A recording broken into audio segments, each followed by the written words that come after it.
I strategized. I looked at like who the casting director was. I looked at who the director was. I like saw the vibe. I like studied the character a little bit. I tried a few things out and picked something.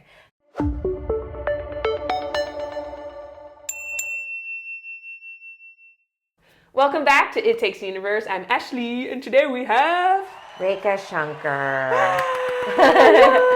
We're going to put a little clip of something here. Okay. Where are you going? We're going home.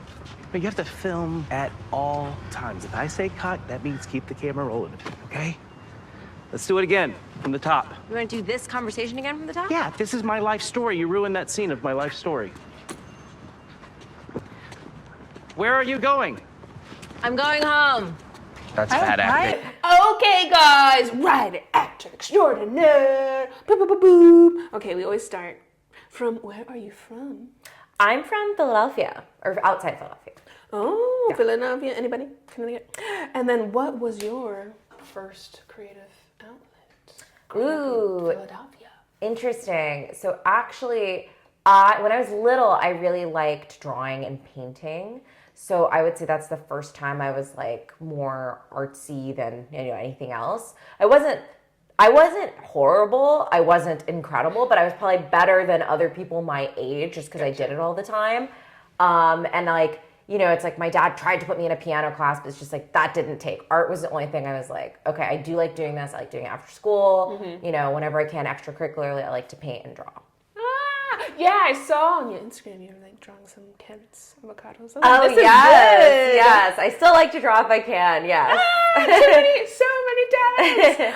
Okay, so then tell us your journey. So writer on DropOut, actor on everything. Oh my God, where did this begin? So how were you introduced to the comedy?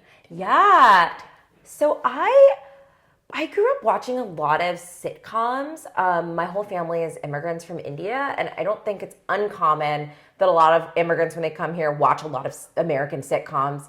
It's like to learn English, to just culture, everything, entertainment, whatever. So I grew up like half raised by my grandparents, and they were especially watching a lot of sitcoms. So I was just glued to the TV watching sitcoms all the time, and I love them.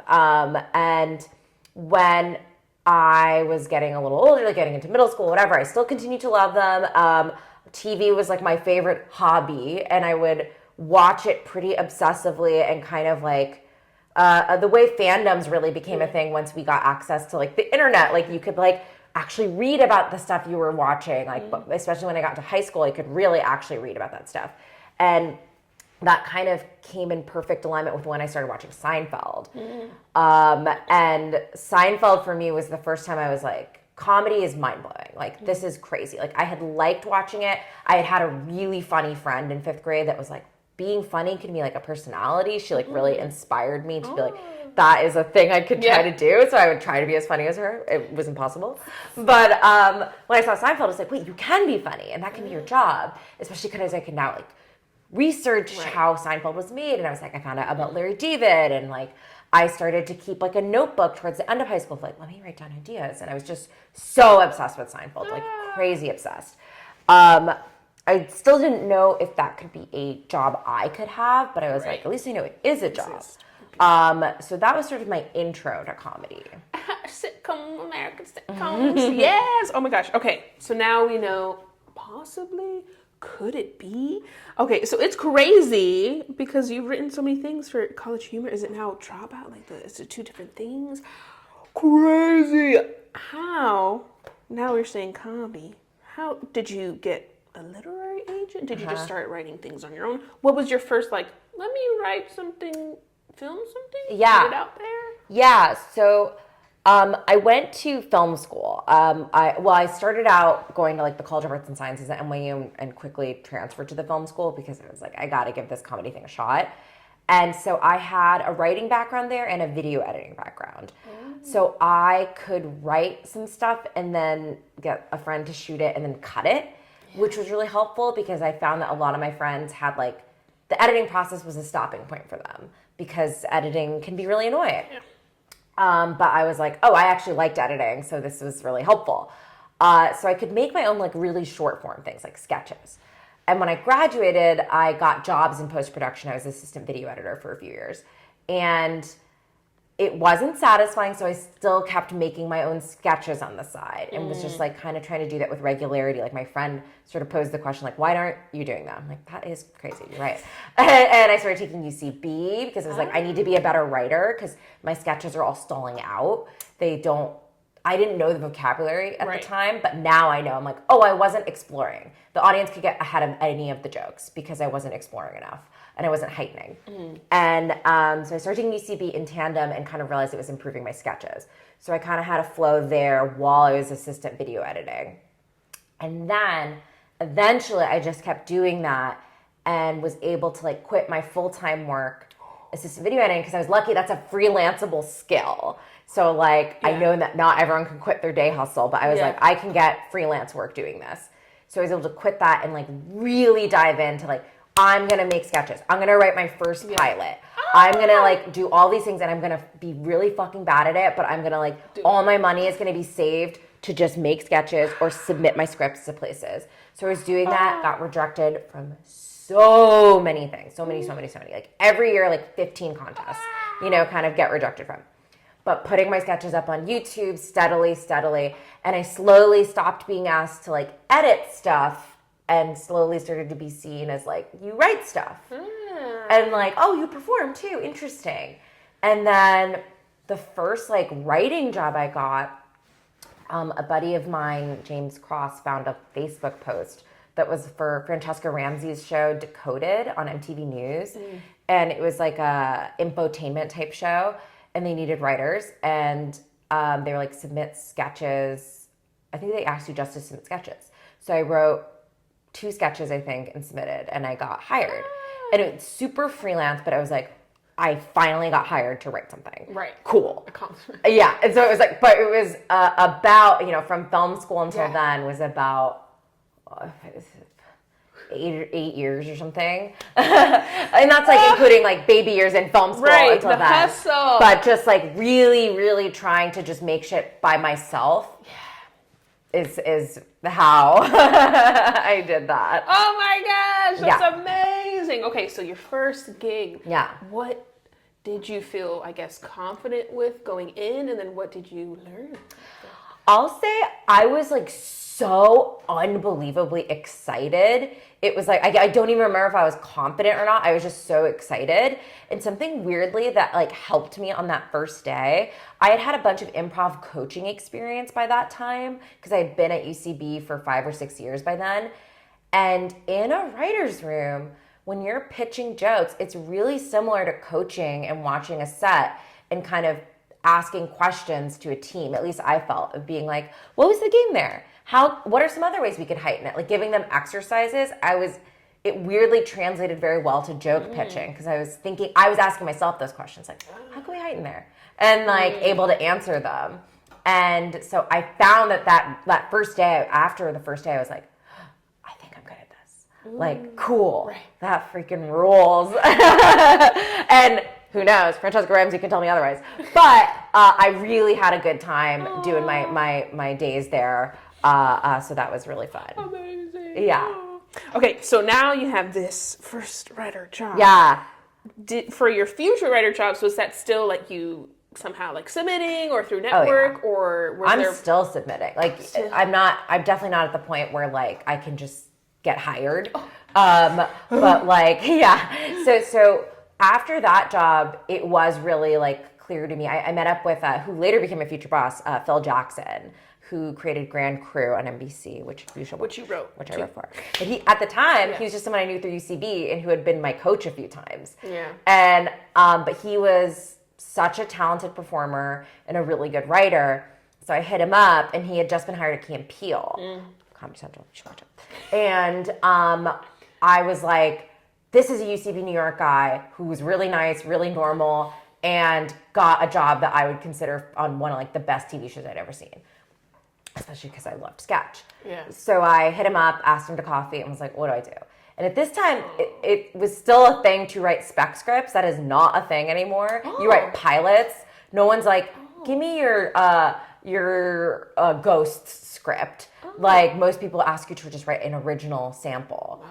And so he was like, do you have a script? I was like, well, I have specs. He's like, write a pilot. And I was like, oh, crap. So I like really have to get a good pilot going. So I worked so hard. I worked for like 2 years on a pilot that got into no contests, no competitions or whatever. And then I was really sad. And I was like, you know what? I have a film background. I'm going to just make it.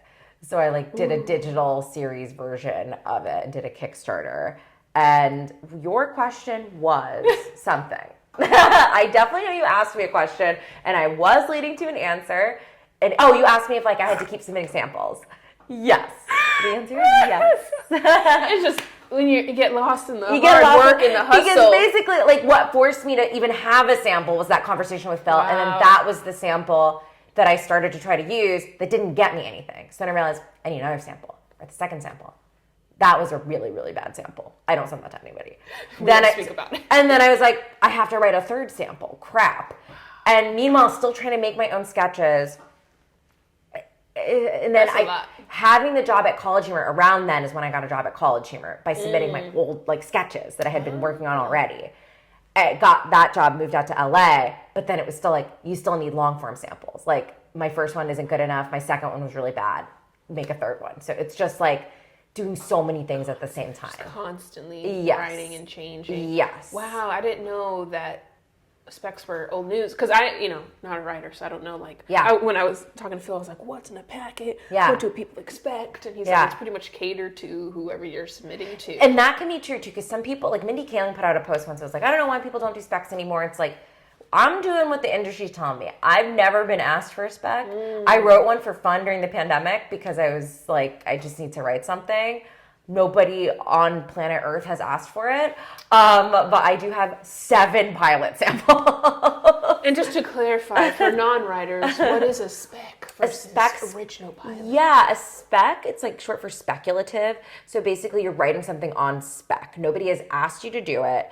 You're writing, and there's 2 definitions. You can write something on spec that's like, I'm going to write a movie that nobody's asked me to write, and we'll see if someone wants to buy it. But then you can also write a spec episode of an existing TV show. So that used to be like the way to get jobs, or at least one of the ways. Is like, okay, I want to submit to a multicam show like Roseanne. So I'm going to write a Seinfeld. And so that they can see I can write, a classic American sitcom. Generally, I think it used to be that you never submit for the show. Like you never say, I want to apply to Seinfeld, so I'm writing a Seinfeld. Because they know the show inside and out. So your Seinfeld is never going to be quite as good as their Seinfeld. Okay. So I think that's how it used to be from all the things I have heard and read. But then that slowly started falling out of fashion, and it became this like, you always need original content. Everybody always wants original content from you. And it's kind of frustrating because a pilot is really hard. You work with people to develop it. Like any pilot you see that's made on TV, you work to develop it with a bunch of people to make it good. And then they're asking you to just do that by yourself to submit to see if you can even get the job. So it's a little cuckoo. But so a pilot's your own original material. Oh my gosh. Do you feel, I don't know, that shift changed with the coming of streaming? I think with like the internet, because you have so many people creating content, and then you have so many, with your, like, you're right, like with streaming, like there's so many types of TV shows out there. So it's a little like, well, we don't want to get 55 30 Rock scripts, in our application, but what do you got? How does your voice stand out so that you're not one of the same, even though your spec could be really good? Yeah. That's crazy. Yeah, but that's just my guess. Yeah, no, I feel that's my assumption as well. Oh my gosh, okay, so then the question I always ask is then what was your road to getting agents? Do you have an acting agent, literary agent now with all this writing experience? Yeah. Like, what was your personal experience? Yeah, so my first person I signed to my team was actually my lawyer because I had gotten a couple of jobs in New York that were writing for unscripted shows, so like kind of, infotainment-y type shows where there's a little bit of improv, but there's some writing. And those contracts were very confusing for me. One of them was like an MTV contract, notoriously kind of crazy contract, and certainly confusing for me with no legal background to read. And I needed a lawyer, and a friend of mine recommended her lawyer. So I hired her kind of just like for a one-time thing, but I didn't realize how lawyers work in the entertainment industry, that they are like part of your team. So she was like, oh, I'm interested in being part of your team, which I still didn't understand. I was like, wow, I don't make what team? I don't make money. Like, in my mind, you hire a lawyer when you need them. Why are they just there all the time? But I understand now, if you're like actually doing long-term stuff, you probably need to ask a lawyer a question every once in a while and not pay them like $500 just to ask them a question. They just take a percentage of what you do. So she signed on and she was going to take 10% because I had no reps. So, but she was also like, and I think this is pretty common and I think classy, she's like, you are making like no money from this thing she was helping me with. She's like, but because I believe in you, she's like, I'll sign on to work with you as like your long-term lawyer if you want, but I'm not going to take a commission from, it was like $500 or something. She's like, I'm not going to take $50 for this like very small job, which was very nice. Yes. With the understanding that like, hey, when you get the big job, you know, I get the 5%, or because at that time she was my only rep, she was sort of acting as my manager and negotiating for me, 10%. So when I got my college humor job, that was another confusing contract. She's the one that read that for me. And she took 10% because of that, because she was negotiating with College Humor on my behalf.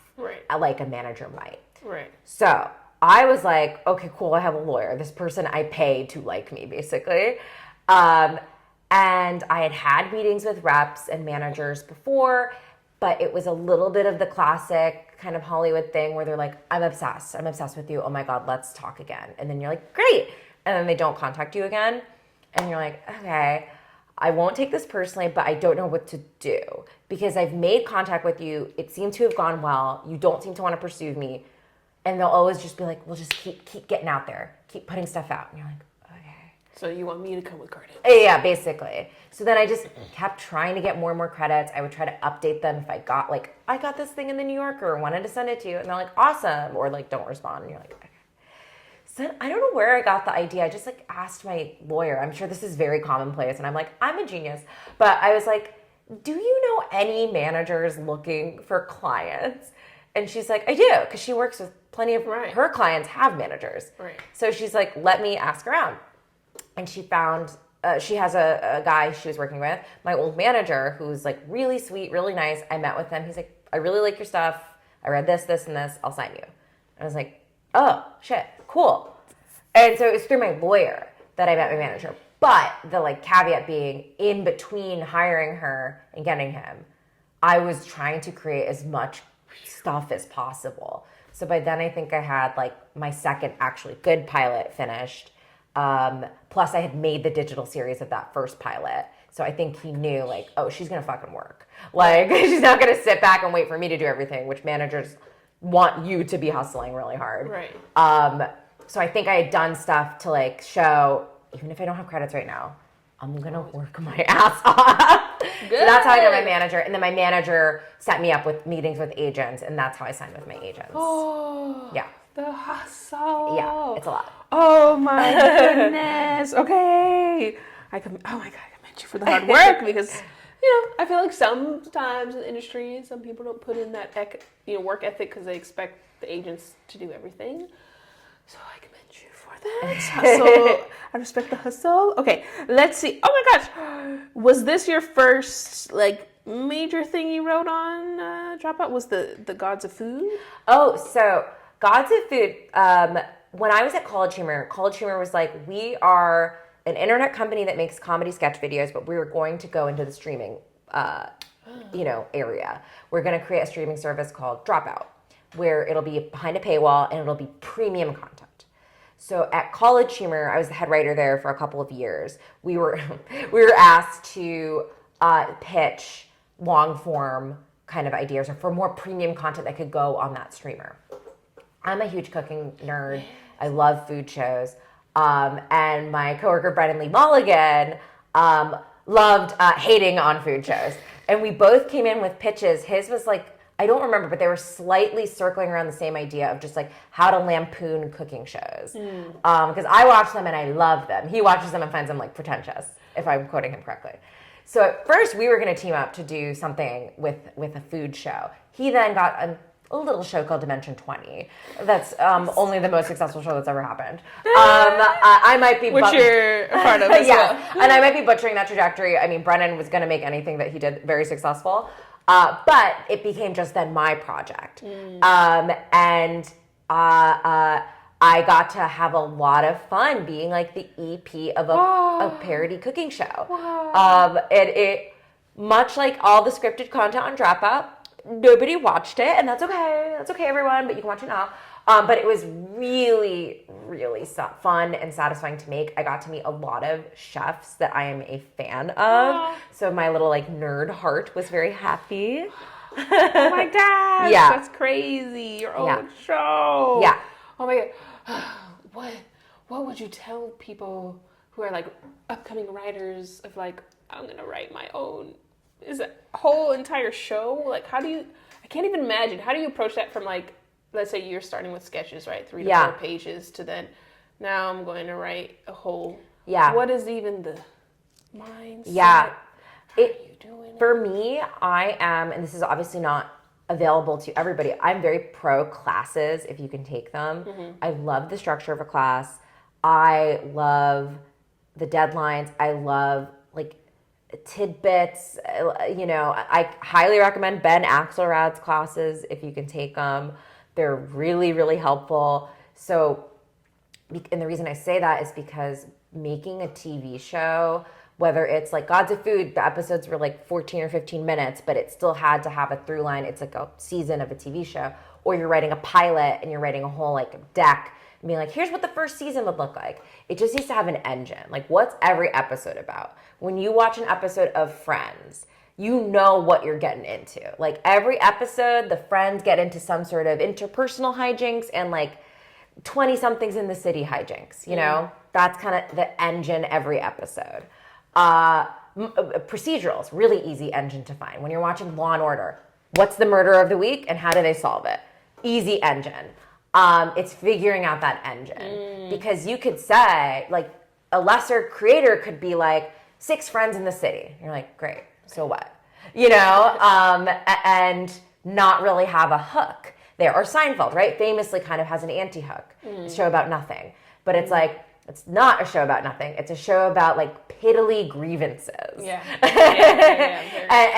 interpersonal behavior that everyone observes, but that they're pointing out. You know, that's the engine of every episode. Is what's the new vocab word on Seinfeld? The close talker, the big salad. You know, so it's finding that engine that I think is the hardest. How could you generate 100 episodes of the show if you wanted? You know, and for me, classes were really helpful for determining that, because they teach you, like, you know, like Ben will say, like, your sitcom cast is like a restaurant. Like, who do you need to fill out the restaurant? You don't want 5 chefs, right? You want 1 chef, and you want 1 host, and you want 1 or 2 servers, and you want someone who's doing the books. Like, these people need to all fill a purpose in the show that is your restaurant, right? 6 people that are friends that are all similar, not very fun.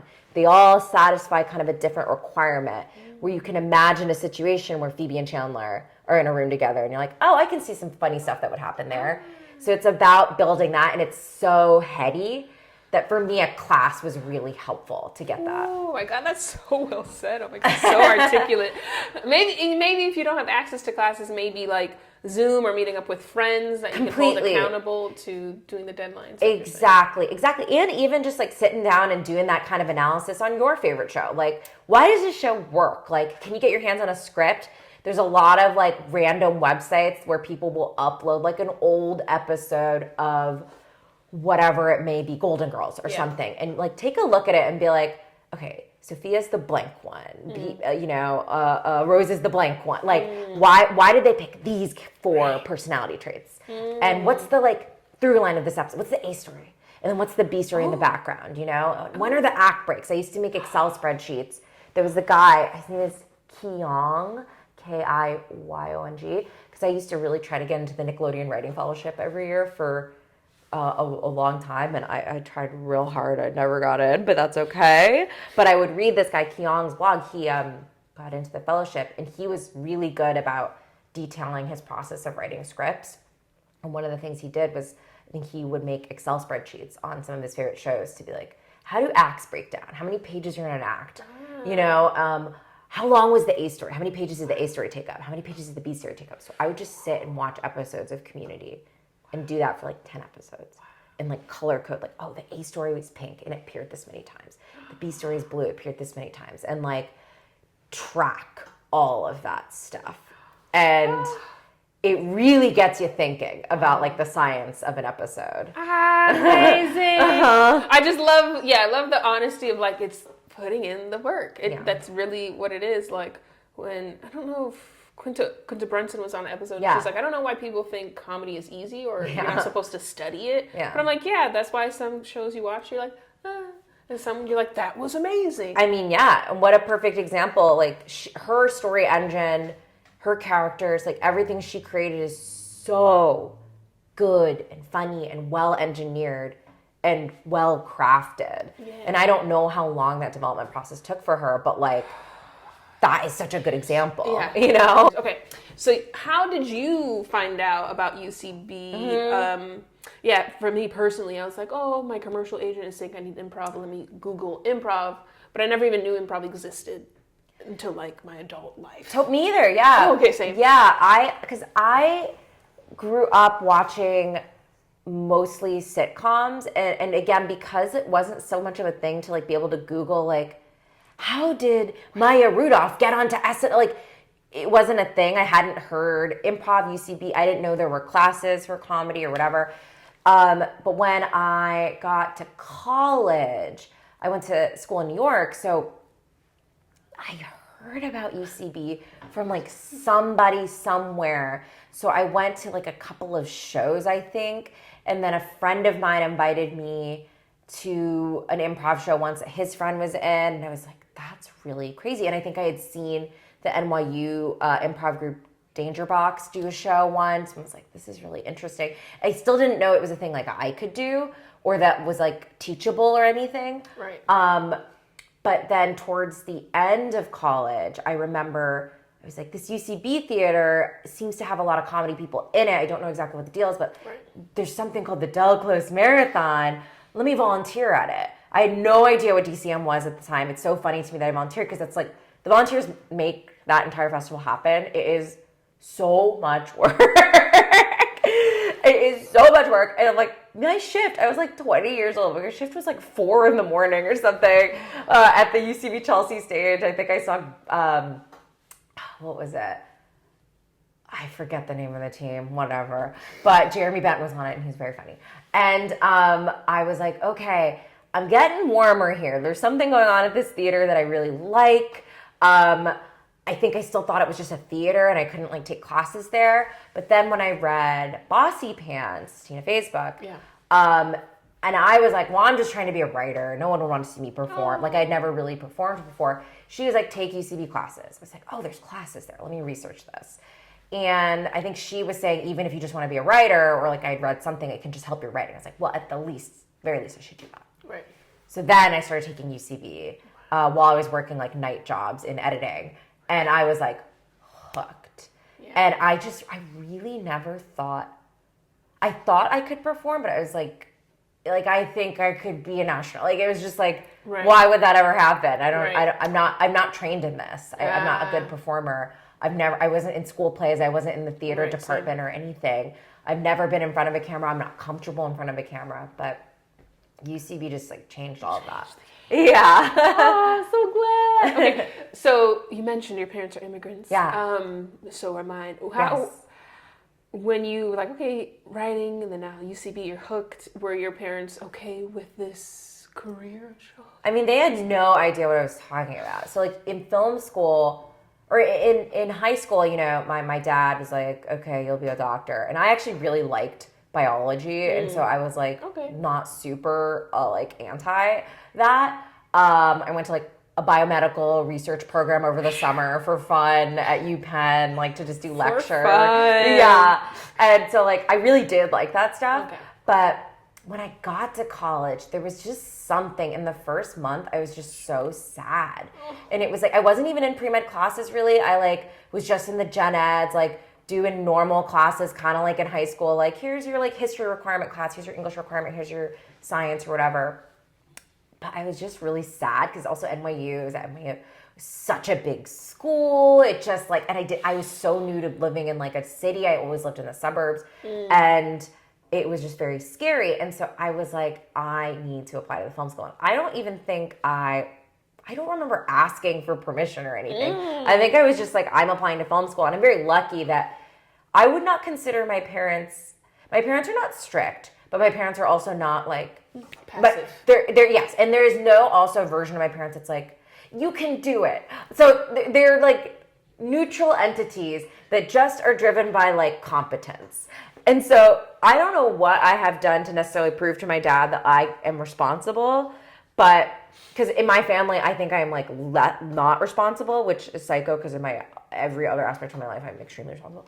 But I think I was just like, I'm applying to film school. And they were like, we don't know what that is. It's like I'm applying to be an alien or something. They don't know what I'm talking about. And so I like worked so hard in this application. I did it and I got in. And I remember that day. It was April 8th of 2008. And I and I got in and I was like, holy shit. And I called my dad. I was like, Dad, I got into the film school. He went, all right.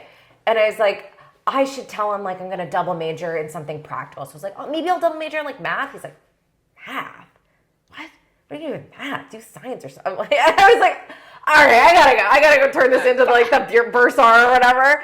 And so in that way, like he was supportive of like, he didn't tell me not to do it. And like, I'm really lucky my parents paid for my education. They could easily have not and been like, fuck off, go be a doctor. Right. So that, in that way, highly supportive, extremely quiet, never said anything, didn't understand a single thing I did, didn't ask a single question about my major, have no idea to this day what I do, have never seen a college humor sketch, don't know that I've written for TV, don't understand anything I've ever written, don't know that I perform, don't know what UCB is, don't know what improv is, but you pay for my education and I really appreciate that. Yes, and like, I think my parents thought like, she seems to know what this is. We don't. And I think maybe that's the scary part for a lot of them is like, I can't assist you. Like, if you want to be a doctor, your aunt's a doctor.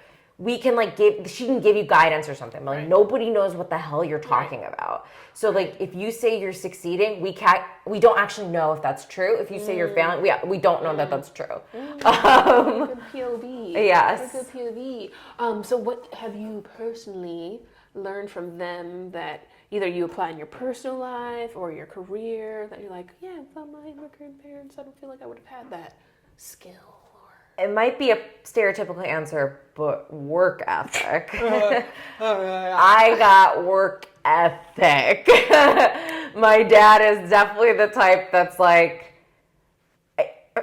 he's like, you're sick? Who cares? You know, like, first they're like, why did you get sick? And then they're like, who cares? Go to school. Right. Not saying that's great, but I have a very high tolerance for work. Yeah. And to him, it looks like I have a low tolerance because his tolerance is like triple mine. You can never meet their ethics, work ethic standard. But I think that I've certainly inherited. I think I inherited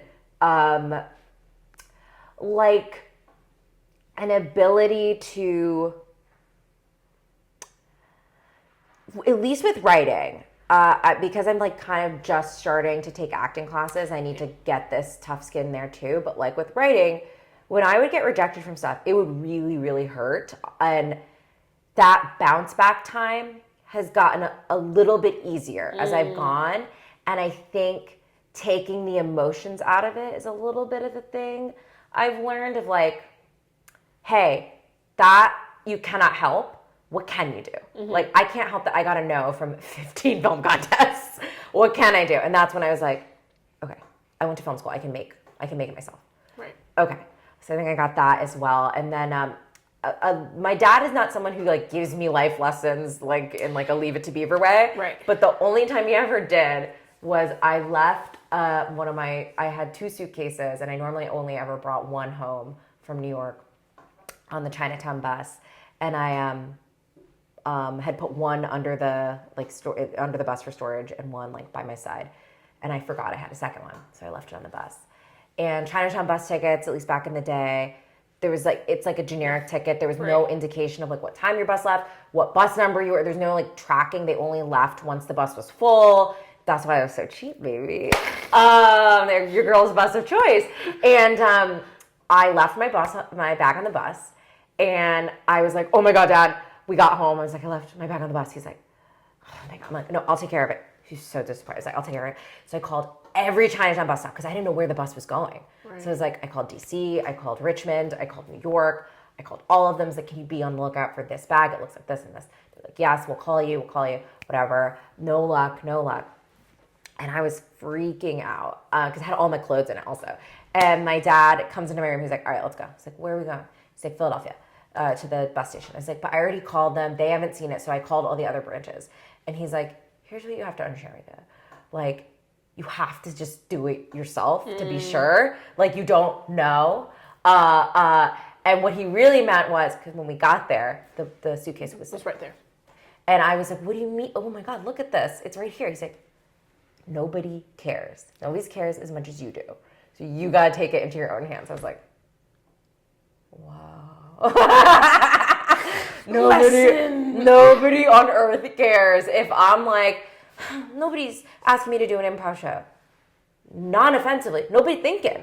No, it's not like anti-Rekha Day or whatever. They're not thinking. Right. You got to tell them. Right.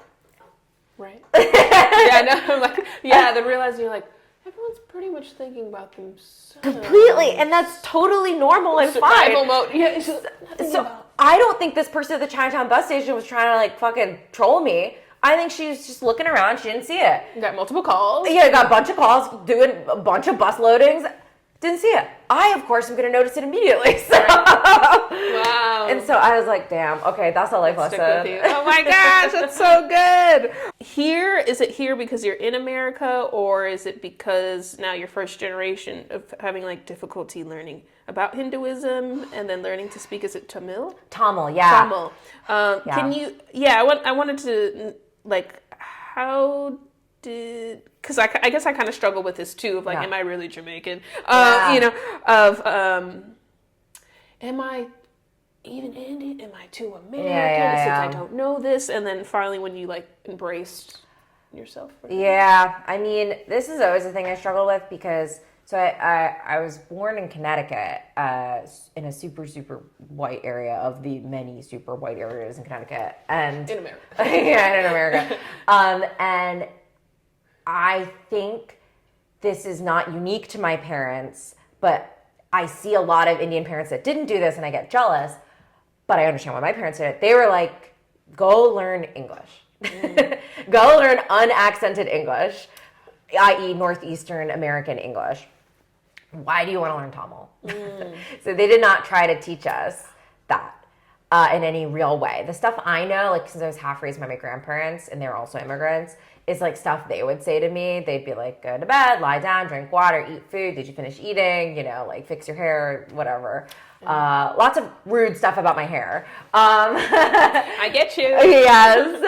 But they didn't really think of that their kids would want to know Tamil. They're like, you live in America, you know English. English is so powerful. Good for you.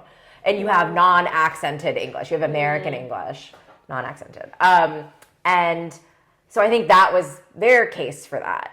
I think also they were like, it's too confusing to teach a kid multiple languages, to which I say, sir, ma'am, you guys know a lot of languages. Like my grandfather knew 5 languages. My grandmother knows 4. My dad knows 2. My mom used to know like 4 and now probably 2 to 3. So I'm like, excuse me. And then it's just like, I know English. They didn't even have us call like my aunts and uncles by like the proper terminology. We always just called them by their first names, which I'm like, oh my God, I'm sure it reads as like psycho to other Indian people. Yeah.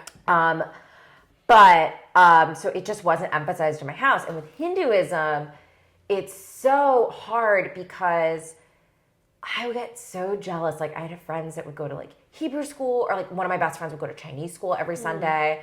And it would be like Chinese language and maybe also like certain cultural like art projects and stuff that they would do. There was no such thing as Hindu school or Indian school or anything, at least in any of the areas I have lived. There might be stuff now, especially if you live in like Jersey or Queens, but nothing like that. So it all had to come from my parents, who are busy. And like when we would go to temple to do like a Hindu ceremony or something, temple was an hour and a half away. It was all in Sanskrit and not translated to me. So I had no clue what was going on. No one would translate anything to me. I would know some of the songs and like slokas you'd say, but I don't know what I'm saying. And also the script is different, so I can't read it. It's not like Romanized English. So lots of reasons why it's not really accessible. And then on top of that, and all my Indians get at me in the comments if you agree, but sometimes you'll ask what feels to be a simple question about Hinduism. And you go, who worships Brahma? And then maybe your dad's like, these people, da, da, da, da. And then maybe your mom goes, no, these people. And then maybe your uncle chimes in and is like, no, nobody really worships Brahma. And then your aunt goes, okay, don't say that. Maybe this, and you're like, I have no answer. And this is quite literally every question I've ever asked about Hinduism. And if you want to fact check me on that, Google anything. Google like, what is the Hindu death ritual? You will get Quora.com articles that are just old men arguing. And that is it. That's your source of information. There's no like centralized version for American learners to understand. My parents were steeped in it. So they're allowed to have the nuance and the arguments about it. The way like if someone were to ask me, what's popular in American pop culture, right? There's so many opinions. I would say something different from you, and we understand neither of us might be right. We're just kind of giving an opinion. Right. They can kind of do that with like Hindu traditions, but I'm taking it all as fact. So I'm like, is there any right answer? What's the answer to anything? Oh my God. Like it's so confusing. And then it's like Hinduism between states in India is different. Hinduism between towns in each of those states is different. Between family to family is different. The words for things. I didn't realize my family's South Indian. Most of the people, if I met any Indian people growing up, were North Indian. I didn't realize that mattered until I would hear them say words I had never heard of. And I literally was like, I'm stupid. That's why I don't know that word. No. And I would find out, I'm like, oh, that's Gujarati. I've never heard Gujarati before. I've only heard Tamil. That's a totally different language. And I thought I was fucking stupid. But I didn't realize that. But I like would beat myself up about it and be like, oh, I don't know anything. I don't know what they're talking about. I don't watch Bollywood movies. I don't know that. And I'm like, well, my parents don't watch Bollywood movies. My parents don't speak Gujarati or Hindi. So that's why I don't know some of that stuff. And then it's like, and then I grew up in Connecticut and Philadelphia summer. Yeah. So it was really complicated to not feel so bad about it. Okay. So I tried to join like South Asian culture clubs. Yeah. I was also the only South Indian in those. And so that was, again, a different thing of like, there's a holiday called Holi where you like celebrate by throwing colorful powders. I'd never heard of it because a lot of people in Tamil Nadu don't celebrate it. But in this club, everyone was North Indian and they all celebrated it. Wow. So it was like, there's a holiday I don't even know about. What's going on? I felt so stupid in this club. These were the only Indian people in my whole school. And they were all North Indian. Wow. And it was very depressing. And so like what I've really had to come to terms with is like, one, finding people, like the people you get paired with in high school already, maybe those just aren't your friend. Like, you'll meet other people in your life. You're going to have to, just because you're all Indian doesn't mean you're going to be friends. Right. Or like get each other or help each other. You got to meet like 3,000 and then you pick your top 10, So it's been meeting more people has been really helpful. Meeting more South Indian people has been incredible. Yeah, I was going to ask you about how your experience, thanks for, I love your elaborate answers because I feel like people will be able to relate on that. One probably your whole experience in Connecticut, UCB being one of the very few, Indian people, and the same thing of like being black but mixed, but then I'm not American, I'm Jamaican, and then not really feeling like I know all the Jamaican things, and then which is tough. What are you supposed to do? And you like try to learn it, but it's like, well, if you don't have parents that are willing to really teach you, and it's like you can learn it if you learn. Like to me, if I were to learn everything about Hinduism, does that make me a better Hindu? Does that make me like someone who studied Hinduism in school? You know what I mean? Like, do you believe it? Are you like truly a Hindu, or did you just kind of read a book about it? Which is totally good and fine too, but like to be steeped in it is so different than like learning it as like in a lecture when you're 30 something. You know, so it's also so hard when you're an adult. Oh my gosh. Okay, so all that being said, when, I'm not sure if you know the answer to this, when did UCB, or I don't know if it was people at UCB, start the South Asian AF group? Yeah. Were you there from the beginning? When did, like, what's that experience been like for you? Because so with UCB, I had never seen an Indian person on the New York stage before. I had been in classes with a couple of people, but nobody on the stage. And I think with the Asian AF stuff, I believe Will Choi started it out in LA, and they did like a sister program of it in New York. But that was by the time I already moved. So when I moved to LA, I had heard of Asian AF, but it was already kind of a set group. And something that also happens within Asian communities is like South Asian, and I'm sure people in like Southeast Asia, East Asia feel this too. It's like it's a little hard to know where you fit in. There's definitely times I've been on like Asian panels, and I'm the only South Asian. I'm like, India is not South Asia. Please do not use me as the only like experience. Like Pakistan is really different. Nepal is really different. Wow. Sri Lanka is really different. Even within India, there's like 36 languages. Or like, you know, don't use me as the litmus. Also, I'm like from Connecticut. Like, so much pressure. So it's a lot of pressure, and like some of the Asian events I've done out here are really similar. And I'm like, oh, I don't know if they need another. They have a South Asian, you know. So I couldn't really get super involved unless like someone was like sick. I got to hop in on Asian AF, and it was really fun. I really love all those people and those performers, and Will's an incredible producer.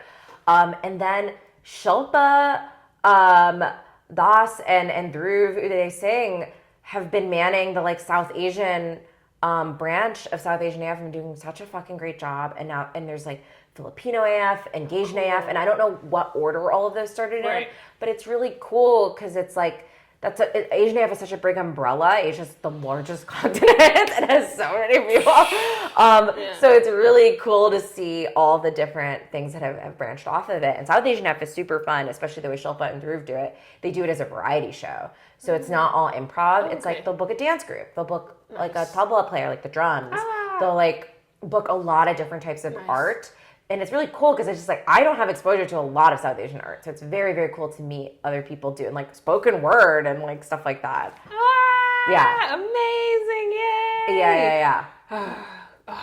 Yeah. Wow. Yeah, I'm just thinking about it. I'm like, yeah. Wow. Yeah, it is the largest, biggest country of different. Oh, man. There's so many people in Asia, everybody. If you don't take anything from today, take that.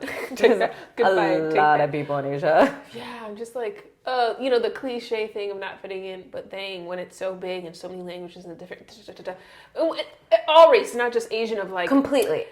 I don't want to say race, but yeah, like judgments within your own race of and no culture's a monolith. Like every community in America, even if they're like bound by being the same race, they're all so different. Different being from the South, being from the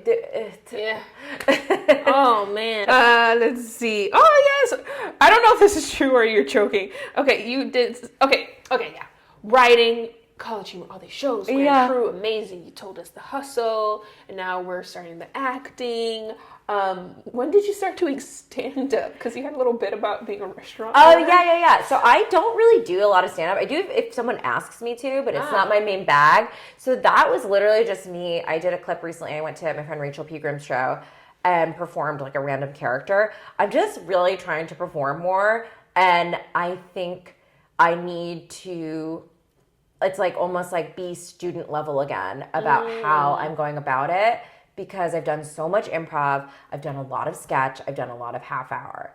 But I'm like, okay, cool. I might need to work on characters, and I might need to start from like the like basics of just like, okay, just write a character, ask a friend to do her show, or like go up on a show and do it. And just keep trying to do it. And keep trying, like try to do TikToks more. Like, and so Rachel having me do that show was really, really nice because I got to like do a solo performance for the first time in a minute. I'm like, okay, I gotta keep doing it. I gotta keep like honing the skill.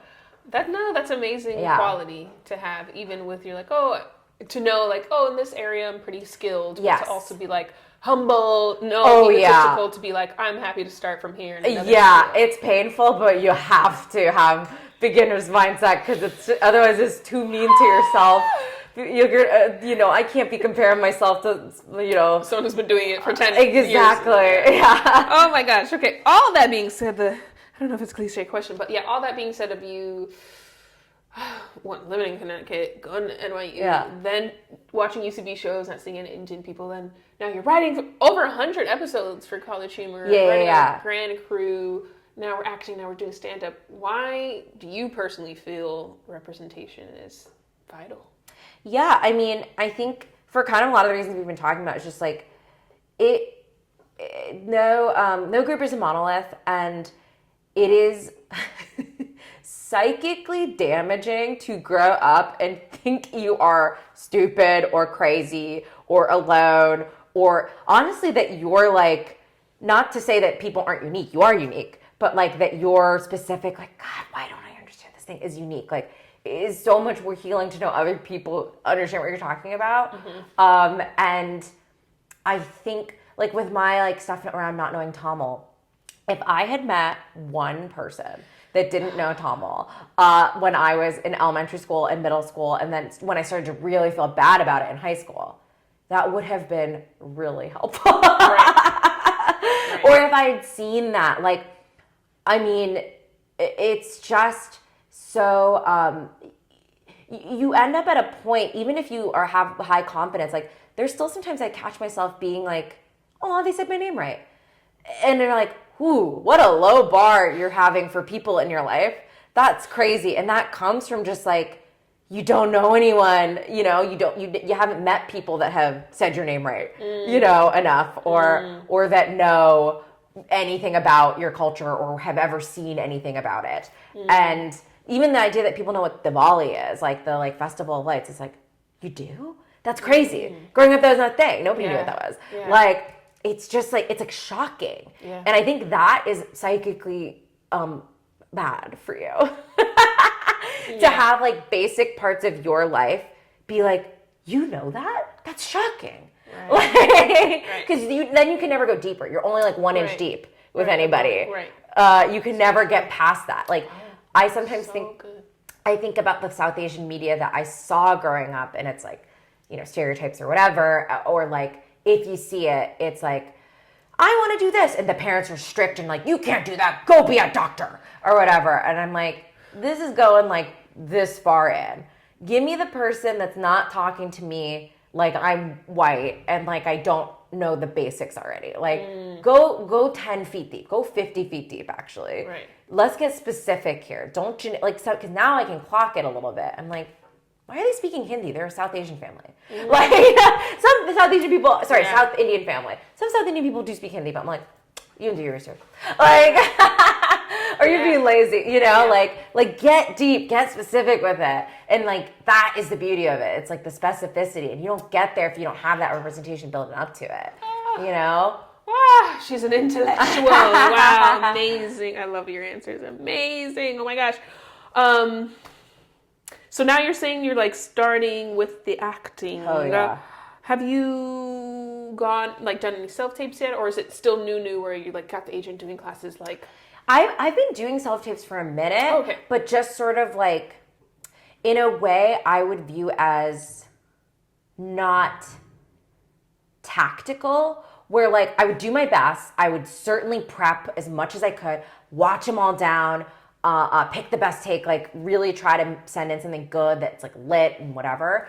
But I would not understand when I didn't get a response or when I did. Like, it seemed completely random to me, and it kind of is. But like, I was like if someone gave, like my manager was like, oh, this take, you're being too big. I'm like, I don't see it. And so I'm like, that's bad if I don't see it. And it reminded me of just like when you're early in writing and someone tells you, I remember I got a note on a script in college and she's like, it's overwritten. And he's like, what do you mean by overwritten? Now I know what she means. She means I'm like telegraphing every joke. Right. I've got like 3 tags on the end of every joke. Like, it's like too much, you're laying down way too much pipe. Part of the beauty of watching comedy is the audience gets to assemble it a little bit, and they get the surprise of a joke. You're being too heavy-handed. Now I get that. At the time I didn't. So when he gave me that note, it reminded me of that. I'm like, oh, I don't even understand this note. I don't know what you mean by being big. Like, I'm gesticulating too much. Like, what is it? Right. And I was like, uh-oh. That means I'm not really understanding when I'm sending in a good tape or when I'm sending in an okay tape or something. Or when it fits the brief or when it doesn't. I'm like, that's not good. So I need to take a class to like know what I'm sending. Yeah. Like I can still get no response. I would love to get a response, but I can still get no response. But I at least want to know. I strategized. I looked at like who the casting director was. I looked at who the director was. I like saw the vibe. I like studied the character a little bit. I tried a few things out and picked something. Not just I went with the first thing I thought of, which I thought like, oh, I tried stuff out. I'm like, you didn't really try stuff. Like, that's what these classes are teaching me. Like, oh, you thought you were going deep. You're not. I'm like, oh, I have a lot to learn. So I was sending self-tapes, but I think not in an effective way. Yeah, not knowing, like a barometer. Like, Yes. Oh, interesting. I also asked Camilla this, like, for what you've been asked to go out for, is it Indian, open ethnicity? Like, what is the race role? Yeah. And if it is Indian American, do you feel like it's even exploring, like you're saying, in depth of what a person is, or still stereotypical of? Currently, well, here's something interesting. So when I first moved here, I definitely got more of the like, if it was Indian, it was like barely any role in the thing or whatever. I literally think I got one that was like ugly friend, and it was like Indian role or something. I was like, awesome. Like when I moved here. And then I would get a lot of like kind of mousy assistant types. And this is really weird, and I cannot guarantee if this is why, but I got a nose ring in like 2018. The auditions seemed to change overnight. It was like teenage artist, alternative something, and I'm like, Hollywood? Could it be this like kind of basic in that way? Like I get a nose piercing and I get slightly more interesting auditions because I look more alternative. Right. That was something I did not expect. Wow. And I think also when I was wearing my hair, like my hair's always been curly, but sometimes I would like tie it up. But I think when I started wearing it just more down, I think I started getting those like arty, free flow, whatever. I was like, I'll take these over like boring assistant. That's fine. Now I would say if I get Indian roles, they're not super like deep. Usually it's usually like a supporting character, and I will usually discover some reason. Like sometimes it's because they make a joke about Gandhi or something, and you discover that not in the sides, but you read the whole script. You're like, got it. That's why this person's Indian. Cool. There doesn't have to be a reason someone is Indian, but sometimes you're like, why did they say Indian specifically? I wonder. Okay, got it. No, I want to know. Yeah, exactly. Or it's like yoga teacher or whatever. Like, okay, yeah. But it definitely has gotten better. But also, I now have this weird added thing of having a piercing that has, and now bangs too. Bangs has. I was getting roles for mothers the moment I turned 32, and I was like, this is crazy. And then when I got bangs, I started getting college student things again. It's all looks. It's crazy. When you realize just like in a good way, like in a way that's like, don't worry. Like, it's like, it's not you. Like, it's you, but it's not you. Like, It's you, but it's not you. yeah. I love that. Oh my gosh. Okay, so with all these ups and downs, right? Like, oh my God, I love your work ethic of not really knowing what you're doing, but you're going to put in the work and where do I fit in within my people? Yeah. When things are bad, because this industry is ups and downs. How are you, when you're down, what are the resources, tools, mindsets, books, podcasts? Yes. How do you get back up? My toxic thing is I try to work on something. Like I try to either fix a skill, like my acting. I try to do a project that's truly just motivated by me. Like filming the sketches I've done recently has been a result of me feeling like stuck, feeling like people don't view me as a performer. I want to show off that I can do characters or whatever, don't wait for someone to cast you, Rekha. Just do it yourself. Like, you got to just make the sketch yourself. So I'll do that when I'm in a rut. And I try to, I'm like really methodical. Sometimes I'll journal and be like, okay, what's bothering me right now? And it's like, I feel like I'm not good at acting. And it's like, great, what are the solutions? It's like, take a class. I'm like, check, okay, I'm doing that. And then it's like, keep practicing. It's like, okay, well, how do I keep practicing outside of class? I'm like, okay, let me hit up my friend Ellie Woods and be like, you do a lot of like Shakespeare and theater. Do you think that helps through like be proactive about your own depression?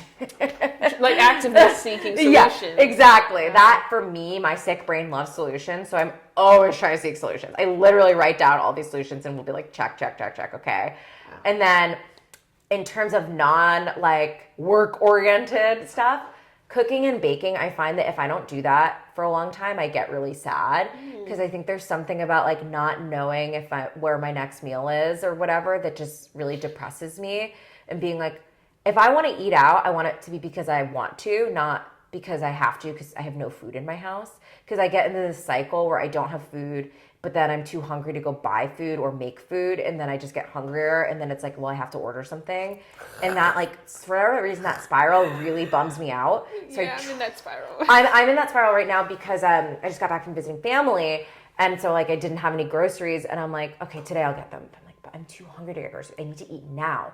And then it's like, okay, well, bitch, you don't have food. So, that's a whole sketch idea. Right yeah. So that spiral, I try to prevent it because it makes me so sad. Yeah. So baking and cooking is obviously really helpful for that, and I just really enjoy doing those things. And then I really do, like, when it's a choice, I like to go to new places to eat and try, like, food I've never tried before. Even if I end up not liking it, I really get a lot of satisfaction out of doing that. It makes me feel better. And simply, I'm on Lexapro, and I love that.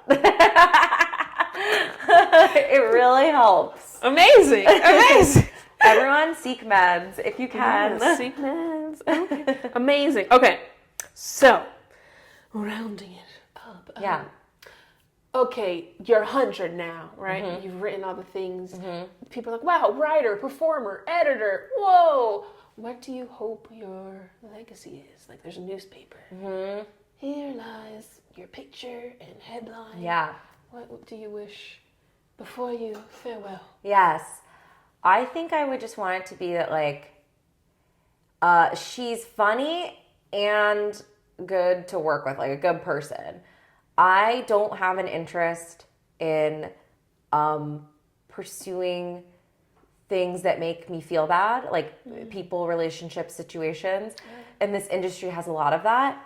And so I hope to be known for, like, you know, there's like certain comedians, of course I can't think of any right now, but like you don't see them all that often, but when you do, you're like, oh, that is such a funny movie or TV show they were in. Like Mike White, right? Like he was in a bunch of stuff for a minute, and then it was like, where'd Mike White go? And then he comes out with White Lotus. And it's like, I love that. I think that's really cool. You're like working with the people you like. You don't just take every single thing because maybe it's not a vibe fit or a artistic fit or whatever. I think that's really, really cool and really, really hard to do. And God, you know, like I just can't imagine being in that place, but I hope to be. So I hope it's like she's really funny and really nice to work with. No, I love that. That's my New York Times headline. No, I love that. So, okay, it takes a universe to raise a star is my twist on the African proverb. It takes a village to raise a child. Oh, yeah. So you're a star, I'm a star, we're all stars in the industry, and then we make up the universe. That's beautiful. Oh, thanks. I always like to ask, who was a star at the very beginning of your journey where you're like, oh, comedy is cool, I love Seinfeld too. Could I pursue this? And then one recently. Okay, so at the time, it's really horrific, the two people I'm about to say. Jerry Seinfeld and Bill Cosby, when I was little, were my two, like, idols. Yeah, we didn't know back then. We didn't know. I was, like, 10. But those two shows, like The Cosby Show and Seinfeld, I was like, these are the greatest shows ever made on earth. Yeah. We didn't know. We didn't know. Well, a lot of people knew. I didn't know. Aside of their personal lives. Yeah. Their work really spoke to me at the time. Yeah. I thought, just their comedy was just like unbeatable. Then I would say like when I got to college, it was like Tig Notaro. I was like, Tig Notaro and The Lonely Island. The Lonely Island from SNL. Yeah. Unbelievable. Just incredible. I love them. Okay. And then as of late, damn. Who is 2024. Who's the comedy inspo now? I mean, and this can be a personal person. It doesn't Yeah. have to be someone famous. Yeah. Anybody. yeah. That's keeping you going. You know, post-strike, Yes. post-COVID. Yeah.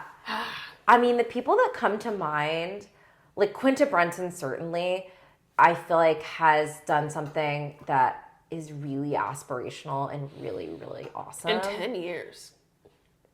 Just- 10 years. And like from what I can tell, like seems to be I hope she's enjoying all her success. Yeah. Like, you know, you don't want to get to that point and then it's like, I've made my own hell, you know? But she is like pretty inspirational. And then there's people just like, I see people like Mary Holland where I'm like, you are consistent and funny in every single thing you do. And I really aspire to that. Like, like the Mary Hollands, the Lauren Lapkuses, the Lennon Parhams, Nicole Sakura, like all these people that like whenever they're on a TV show, I'm like, oh, they're gonna have the funniest arc on the whole. Like I gotta watch, you know. I just think Tim Robinson is so incredible at what he does. I think that show is such a comfort show for a sketch writer, where it's just like you did something really unique, personal, funny, weird, insane. Sketch is so hard to sell, you know. Like people only want to watch individual sketches on YouTube or like whatever the website is, and it's like so hard to sell it as a TV show that has no through line or consistent characters. Right. So that he's doing it, and I hope he keeps doing it forever. It is such a funny and good show. I love it. So that I'd say Tim Robinson's my current number one, my star. Yay. Yeah. And then where can they follow you? You star. Socials, yes. shows. What's coming up? Yes. So you can go to my website, rekashankar.com. I have a lot of sketches I've done there, a lot of things I've written there. Also, stuff I've written for, like Grand Crew is on Peacock. And then a show called Digman with Andy Samberg and Neil Campbell I wrote for is on Paramount Plus and Comedy Central, so check that out. Season 2 is coming in 2025. And then also catch me at UCB. I perform there like a lot, and my team Bitchin' is there once a month on a Friday, so check that out. And then rekashankar.com, guys. Yay! Thank you for coming, Jay. Thank you, Ashley.